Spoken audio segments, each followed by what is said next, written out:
anapiga na ile ingine.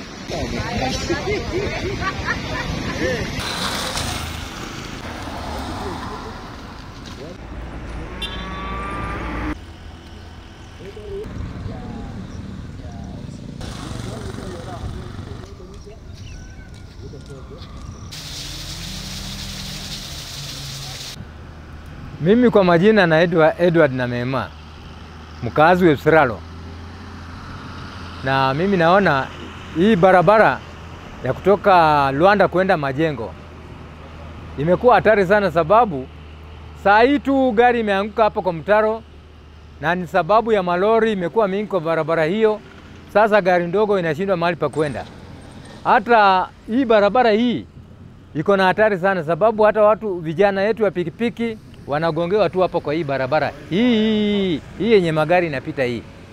Na hii barabara tunaomba serikali kuu itusaidie hii barabara ipanuliwe na iwekwe lami vizuri, sababu hata vijana wetu hapa wanaona huruma, wanachimba mchanga kutoka kando wanakuja kuweka kwa hii barabara.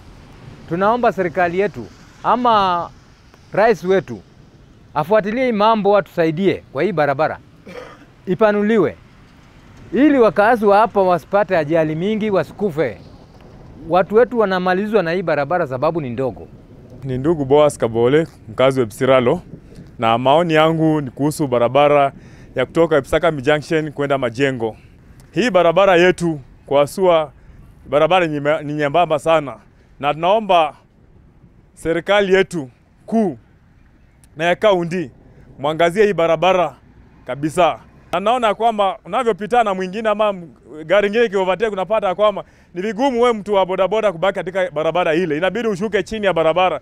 Na hiyo kando ya barabara, hiyo barabara ni fupi sana na ni nyembamba. So inabidi unashuka pale chini, unaweza hata umia. So tunaomba ya kwamba governor na viongozi ambao wanashiriki katika kaunti yetu ya Vihiga muangazie hii barabara. Naomba ya kwamba muangalie hii barabara, italeta maafa mengi. Naona kwamba mwaka jana imeleta maafa pale Msilongo. Kuna gari ilianguka pale chini Msilongo kwa daraja ndani ya mtoni. Na unaona kwamba ilikuwa vigumu sana kutoa watu pale chini. Mwaka juzi pia tulikuwa na tutuku ilianguka penye Nissan imeanguka siku ya leo. Na naona kwamba iliumiza watu kadhaa pale. So naomba ya kwamba viongozi wetu ambao mko katika Vihiga County muangalie hii barabara. Kwa majina naitwa Odinga Isaac. Mimi ni chairman Independent Stages Luanda Sub County. Tuseme tu Kima to Luanda. Hiyo barabara iko na shida kwa sababu kuna potholes mingi ambazo zinaharibu pikipiki za baadhi ya members wetu. Vile vile pia inaleta maafa kwa sababu kwa huu mwaka peke yake kwenye hii barabara tumepoteza vijana wetu kama 3 hivi kupitia kwenye hii barabara.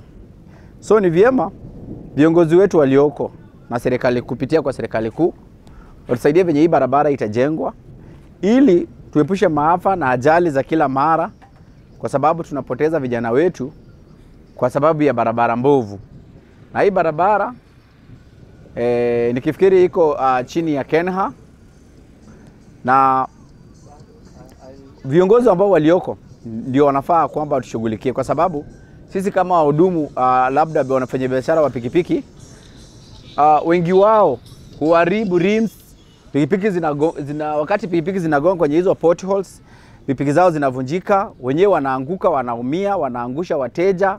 So ni mara mingi sana tunapata hasara kupitia kwenye hii barabara. Vile vile barabara yenyewe ni ndogo, sio barabara ambao unaweza pishana na magari vizuri. Lori ikitokea sehemu ya Kima kuelekea Epsakami, itabidi uvuke kando, na huko kando bado ni shimo, mahali ambapo pia pikipiki haiwezi shuka kama mbeba mteja.